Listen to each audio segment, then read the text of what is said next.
Our final Chatting with the Champs segment this week takes us to Delax, Burlington, where it's been there, done that for Brynn Hanson, who took home her second straight individual state title in girls cross country. DLB's Brynn Hanson is only a high school freshman, but she's already won 2 cross-country state championships after this year's meet in Jamestown. That was obviously the goal, to go out there and do it again, but I mean, it's just, it's a great sport and you meet a lot of great people through it, so it's just fun to go out there again and just see all those people. It was awesome. I was very proud of her. I knew she could do it. I didn't have a doubt. I just told her to go for it, run. Like I said, I was just very proud of her because I know she's a smart runner and a strong, talented runner. Hanson overcame the pressure of entering as the favorite this time around. Regionals was cutting it a little bit close, so I knew that I was going to have to push, or else it wasn't going to turn out how I wanted it to. I always told her to just run her race. Like, you run your race. You still race and compete with the girls, but just don't worry about anyone else. Don't worry about who's behind you, and just you run your race and just go for it. And I told her I'd be proud if she took first or second or third. Her biggest threat this year was Kildare's Addie Miller, as her and Hanson traded the lead at state in various stages. She was definitely ahead, and I didn't know how strong she was, but I definitely was feeling it a little bit.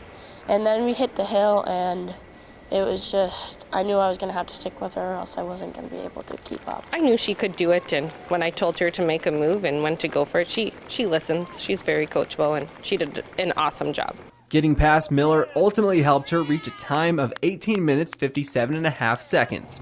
I knew I was going to have to make a move, or else I wasn't going to break 19, which was also one of my goals, or be able to take the title.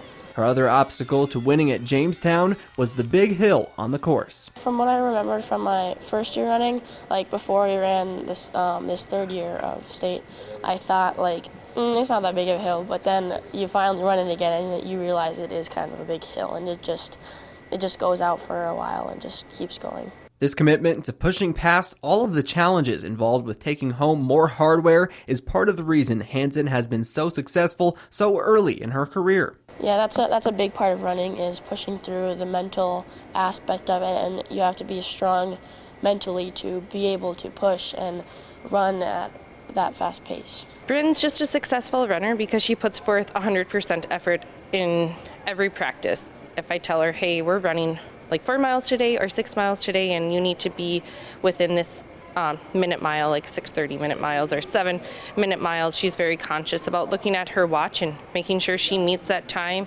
She's also just very talented, strong, a smart runner. She thinks about race strategies before the race, and then she puts in effort off season. I hold open runs, she comes to those, and she does other sports like hockey and track. It also takes extensive planning to run her best by the time the most important meet of the year rolls around. Well, I kind of run in the summer as much as I can, and then try to kind of start implementing a training plan a little bit before the season starts, and then I just trust my coaches during the season, and I know that they're making sure that I'm doing the right things to get my body in the right shape. She's a great leader, and she's very coachable.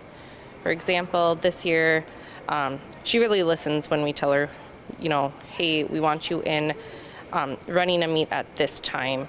And this year, our goal was just for her to keep decreasing her time to get a better time.